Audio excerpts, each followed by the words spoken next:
Alright, here's a 1974 Bronco I've been working on and off for a long time. It had I guess it was a 302 carbureted 4-barrel C4 4-wheel drive, and the owner wanted to put an Explorer engine in it, basically just stock, and keep the C4 and all that. And then it snowballed into using the overdrive from the Explorer, so we had to get the advanced adapters thing and had the trans rebuilt and change the tail housing and everything that needed to be done to fit the Dana 20 case. Got all that done. That snowballed into the cross member didn't work, had to cut, modify, extend it. Then I had to take the transfer case apart, change the stuff in that to make it fit their output shaft. Then the drive shaft were too long and too short, and it's just been downhill in that direction ever since. So then he wanted to add air conditioning, so we got all these hoses and extra stuff everywhere. Had to put this in, the condenser in, which moved the radiator back, which made it tighter to the engine, which changed our hoses and everything. We moved the battery from this side over to here. Had to pull the whole wiring harness apart in the dash, pull the wires through this side, back across, back over here. I did do a wire tuck and pulled the headlights and all that stuff out and ran them around, cleaned that up. So started laying out an intake tube to try to get that. Got the lines, transmissions and lines done yesterday. Just been trying to plug away at it and get stuff done on it and get it out of here. It's got a Holley Terminator Max on it, so I'm trying to get all that put together, ready to go. It's about 100,000 mile 302. It's got an Ed Curtis cam specifically designed for the GT40 heads, his valve springs and push rods and all that stuff. PTC converter spec for the cam. I think it's about 3,000 stall.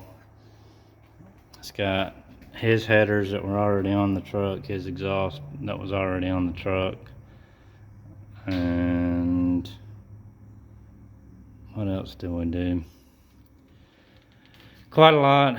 It had a big bumper that came off the front and was, stuck out to about here. So I basically, couldn't reach or get on anything. So I should have taken that off a while back so I can get to the thing to actually work on it. But it's getting real close. It's really been a painful one to do. Just a lot of work. And he wanted to paint the engine bay and all that stuff. That took forever, having to get everything out, clean and pressure wash. And they had used something that kind of looked like a bed liner coating. And I mean, some of it was stuck real well, and some of it, as you can see, these orange spots. He didn't do this front panel, but you can see the orange spots where, it had peeled off. So he painted all that. They had this box. That whoever came up with that box just has never worked on a car, because the AC and heater lines have to come through here, turn up, turn over, and turn out to come out of this black box right here, which is not removable. So I had to put these holes in it and then snake each hose in there and then try to get each hose in the correct position out up here, and also ran my Holley harness through here. And then I don't know if you can see down there, but that bolt or that stud was what they had for you to try to line up and get the box in the truck. And I mean, I had a pry bar from the back of the metal plate, and then had a 2x4 wedged in front of the roll bar, prying against the pry bar to try to push it in far enough, because they didn't give you but about this long of a stud. So my wife had to try to start the nut down there, and I was pushing as hard as I could to try to get the whole box to come forward and compress the sound deadening on the firewall. I didn't want to take it out because that kind of defeats the purpose of the air conditioner, and well, of course, I guess the rest of the truck is going to go away quickly, but I didn't want to try to help out as much as I can. I knew that taking the insulation out wasn't the right thing to do. They now understand why Ford on their stuff, that stud is about 5 feet long. I mean, you can, that goes in before anything. And I always wondered why, I was like, man, they could have shortened this stud. Now I know why they do that, because so you can line it up, hit the hole, and get it in. But that took a long time just to get that daggone box in there. And then we got of course, the front accessory drive is Explorer. Here's our list that we just keep adding to and not getting across anything off of. TFI for Mustang. Got the coil mounted over here. The upper hose is actually off of a GTO. So it fit pretty well. It's kind of tight right here on the power steering reservoir bracket, or pump bracket. I had to make this power steering hose because the Explorer and his box, I don't know these trucks well enough to know what's stock and what's not, so I don't know if that's a stock steering box or whatever, but I had to cut both hoses apart and then welded on some dash 6 ends and got a high pressure hose to tie those together. So the power steering hose is hooked up. I don't really like the layout, with it going over the radiator hose, but I really don't have a choice. There's really not a lot. You can see the fan and the water pumps quite close. And also I found out that I had noticed some horrible welding and stuff with these bracket plate things and all that. But again, I've never worked on one of these trucks, so I don't know. I knew this wasn't factory stuff, but I didn't know how it was supposed to be. So, when I'm following the instructions for the kit, for the AC stuff, it's like, it showed a picture of the course report and when, the dimensions for all the holes, and I'm like, okay, so what does that mean? Luckily this has an aftermarket hood, so there's no latch assembly. It's just these hood pins, so freed all that up. But this just bolted in there, and this was this high up here, and the radiator was actually below the core support, and I never noticed it until I tried to put this upper hose on, and I had found obviously that this hose worked in this application on one of those Bronco groups, and saw that it fit. So when I got it and was trying to put it on, I was like, there's no way this is going to fit because this neck is way down here. Come to find out, they had cut the brackets down here, and with this angle iron stuff had extended the bottom brackets down 2.5, 3 inches, so the radiator was below the core support. The truck has a body lift. I don't know if they did that because the body lift, I don't understand why they did it, because there's plenty of room between the hood and the top of the radiator. So all I can think is it had to do something with it had a body mount, body lift, and I don't know, it makes no sense. That's a lot of work to drop it 2.5, 3 inches for the body lift. I don't understand. Maybe their hoses didn't fit. I don't know. Like I say, I don't mess with these trucks to know how it's supposed to be. But anyway, I got all my wires pulled back around through here, got rid of a lot of excess. So I'll start cleaning all this up and getting everything terminated. But first, I got to get the rest of the AC stuff under the dash with where the vents are gonna go and all the ductwork's gonna take up the few square inches of space that are left under the dash. It's just, whoever put this truck together initially just did a absolutely horrible job. I mean, it is just not how I would have done it. I mean, and I'm sure the next guy will be, well, this guy didn't have any idea what he was doing, which, I mean, I can agree with that some, but I guess I'm going to put the Terminator behind this glove box because there's not going to be anywhere else to put it. Somebody's already put this, and I don't even know if that's where the fuse panel goes on these trucks. I don't know, but that's where it is. And, a lot of the wires are labeled with tracers as to what they are. And, I mean, you see what kind of a hot mess that is. I mean, it's just a nightmare. I hate this truck. I'll pull this back over here and make my connections to the Holly, pull these wires taut, or I mean, I guess I could wad them up like they did and tape them up, but I mean, I really don't like doing that. But that's what you get when you get those universal harnesses or universal anything. I mean, the wires are never the right length. It's just what I deal with these Hollies. The wiring harness, where you want to put it's either way too long and you got a lot left over, or it's way too short and you can't put it. I don't. They just put it at the perfect length just to overshoot you or undershoot you. So anyway, and then look at the dash over there. I walk around.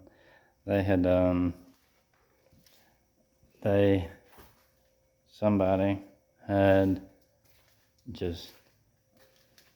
they have all these plates screwed over the dash.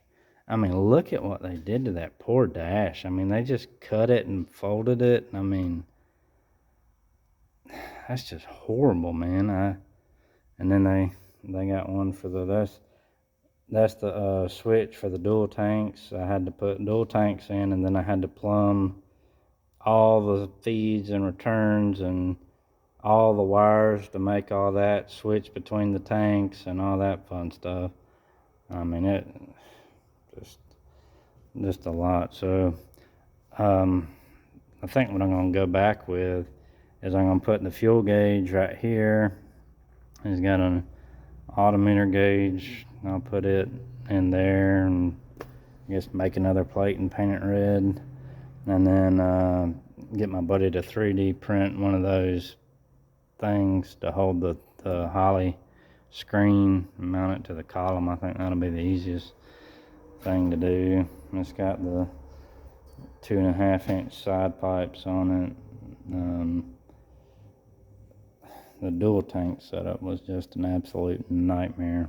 I mean, there's hoses and wires everywhere to make that happen. And then, trying to work on this thing under the dash, you got this bump up right here because the tank's right under you. And then you got this roll cage that's, how far off the dash. And you got this much room to lay in there. And then the elevation of the truck, your legs are hanging down and it's as if working under the dash wasn't bad enough already. Then you got the added elevation of the truck. So you're at a weird angle under there. So I had to get a chair and set it out here to lay my legs on to try to help with the misalignment. But anyway, we're getting there. I actually got to cross a couple things off the list.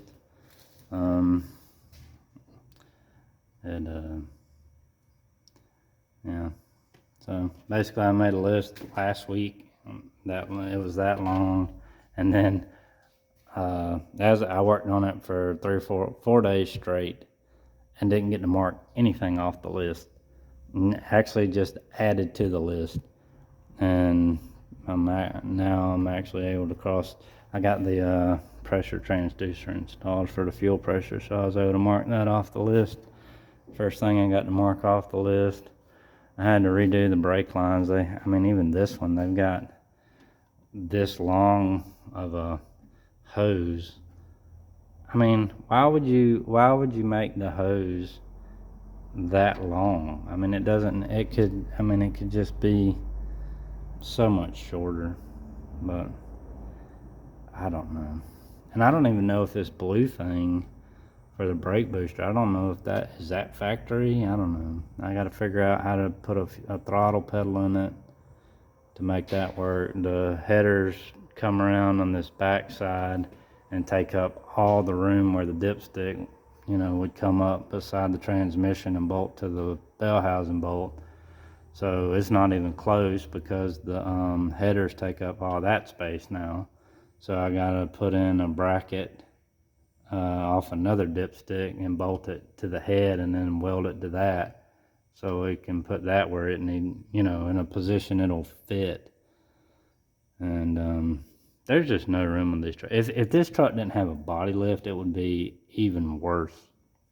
Because with the transmission and transfer case and trying to plumb all the dual tanks and everything, it's just, I never want to see another one of these trucks again, ever. Yeah, so anyway.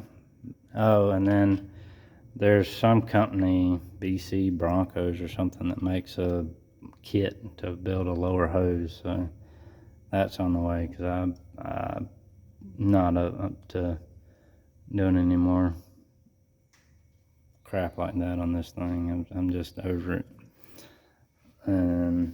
But then it's got all this AC stuff, and then we're using the Explorer compressor.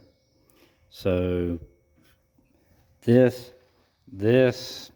dryer hits the tub, and then this hard line for the condenser, it doesn't even stick out far enough, so there's not even a way to attach it. And again, I don't know.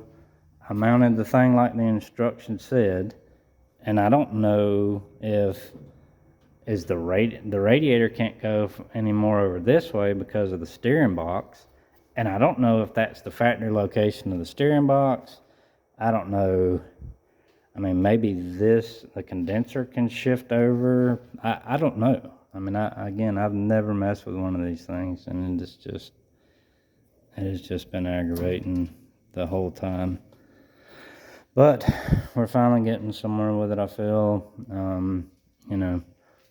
If I can get I got to plumb the return on the second tank. I think it's plastic, but I don't know how thick it is. I was going to drill and tap it and put the fitting in there, but again, I don't know how thick it is. I've drilled and tapped plastic tanks before and without issue, but I just don't know how thick it is. I'll have to determine that, and then I got to run the return from the engine to that valve with 70 different wires on it that makes it do stuff. And and then the shifter. So I don't even know this shifter thing is a B&M something. I don't know. I got to figure out how to make it work on a 4R70, and then we had to buy different twin sticks for this because when you do the 4R70, it just moves everything the 2 inches, and then it just screws everything up from here back, everything. So now the shifters, I think it's in 4-wheel drive now, and the shifters have to go back. I've already trimmed some out of the floor, so I got to take the shifters back off and find out what the deal is with that before I go cutting any more out of the floor. But I don't know, it's just, you can see how much fun it looks like. But that's I'm sure you've seen this one a lot in other videos. It's been here a long time, just because of this, all of this stuff. But anyway, that's the update on this thing. Hopefully the next one it'll be running and out of here.